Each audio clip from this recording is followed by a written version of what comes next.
Hey, Friday Night Football. That's live tonight. We just saw Mike Leslie talking about this game, the Anna Coyotes versus the Prosper Walnut Grove Wildcats.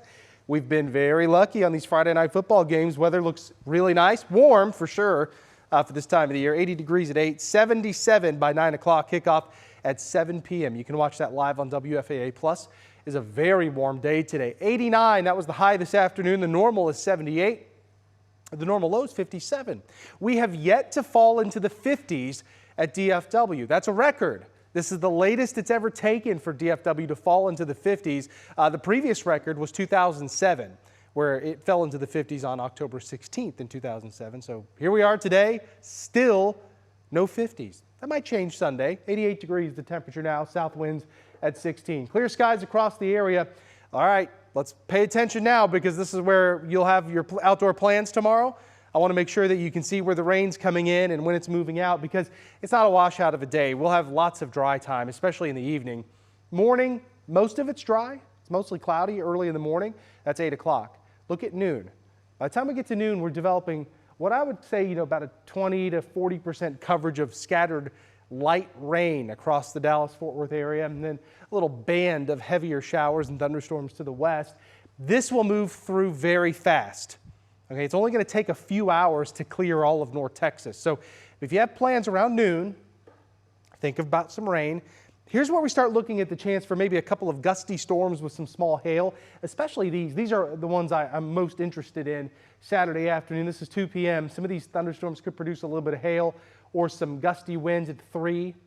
See these right here? These have a lower chance of doing it. These have just a slightly higher chance of doing it. Overall, the severe threat's really low, but some of these could produce some quarter-size hail and 60-mile-per-hour winds. Now, the higher threat for severe weather is in East Texas.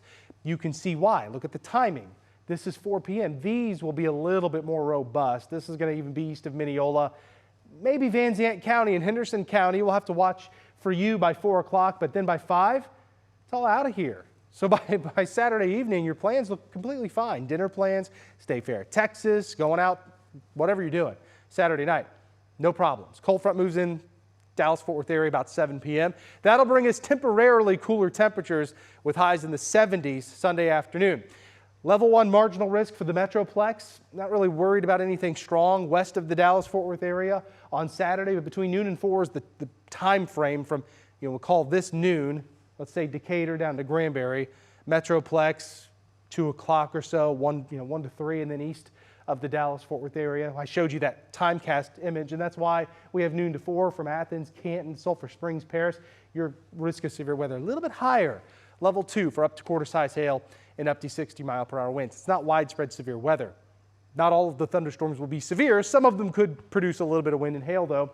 1/10 to 1/4 of an inch of rain for most as this sweeps through the area. Because it is fast-moving, and it's like you'll have those scattered rain showers in the morning and early afternoon, then just this band of rain sweeping across North Texas.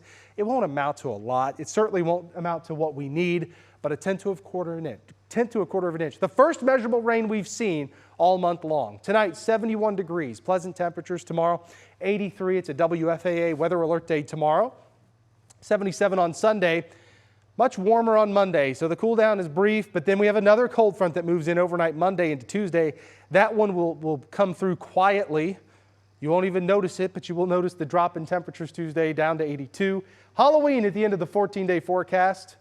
Right now, no sign of the warmer than normal temperatures breaking, so I would suspect we're in the upper 70s, close to 80, and at this point it looks dry.